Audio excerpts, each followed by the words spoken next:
Con más de 2,5 millones de lectores y convertido en el tercer autor más vendido de la historia en Reino Unido, Richard Osman regresa con El jueves siguiente. Un nuevo caso para sus 4 jubilados protagonistas que conocimos en El Club del Crimen de los Jueves. El autor vuelve a recuperar el espíritu de Agatha Christie, mejora la fórmula de su novela debut con su inconfundible mezcla de humor y misterio para todos los públicos.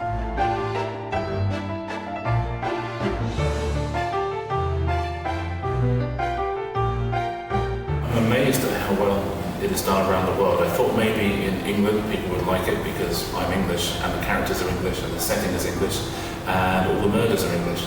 But it's amazed me that it's done so well around the world, in Spain and various other places. I think the book makes people laugh and it makes people cry and there's a mystery at the heart of it, and I think it gives us some optimism about the future, about growing old and making new friends and having new adventures. And I think those things are connected with everyone around the world, which I'm very, very excited about.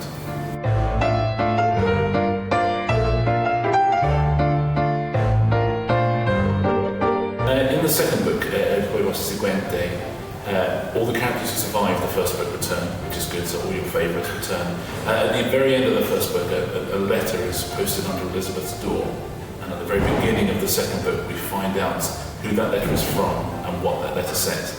And that letter leads the Thursday Murder Club into an awful lot of trouble, and of course, into murder.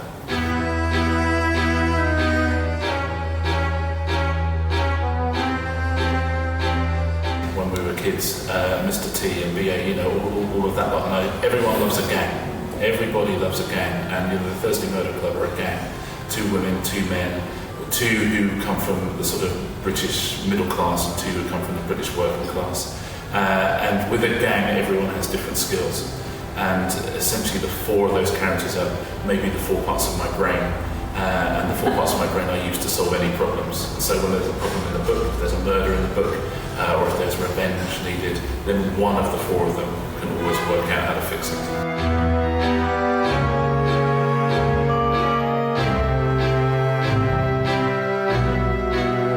I wrote in secret, firstly because people in the UK know me, and I didn't want people to think, oh, I'm a famous person who's written a book. I wanted to write a book, show it to people, and see if they liked it, which they seem to have done, which is good.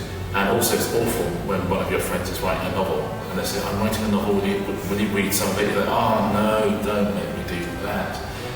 So I think my friends are grateful as well that I haven't shown it to them.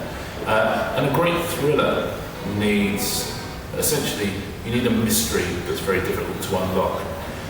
But I think you also have to stop people thinking about what the solution is, because they get caught up in the action and they get caught up in characters that they love.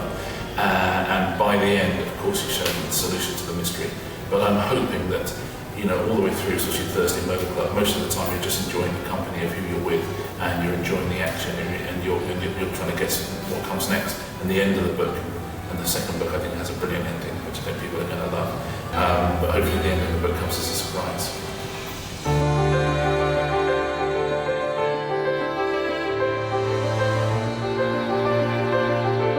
Being a TV presenter, most of my life I was a TV producer really, so I was combining producing television with then occasionally presenting television, and then suddenly I'm presenting more and more and more, and now suddenly I've got this job which is going to take up most of my time. Fortunately in the UK, the shows I do 2, my big shows are both quizzes, but they're on every day, but we record a lot of them in one go, so I can get most of a year's work done in sort of 3 months really, which gives me at least 9 months to keep writing. So at the moment it seems to be working, but the more I'm going around the world and the more I'm sort of, you know, having to do that sort of thing, I suspect there might be a bit less TV presenting and a bit more writing, because I absolutely love it.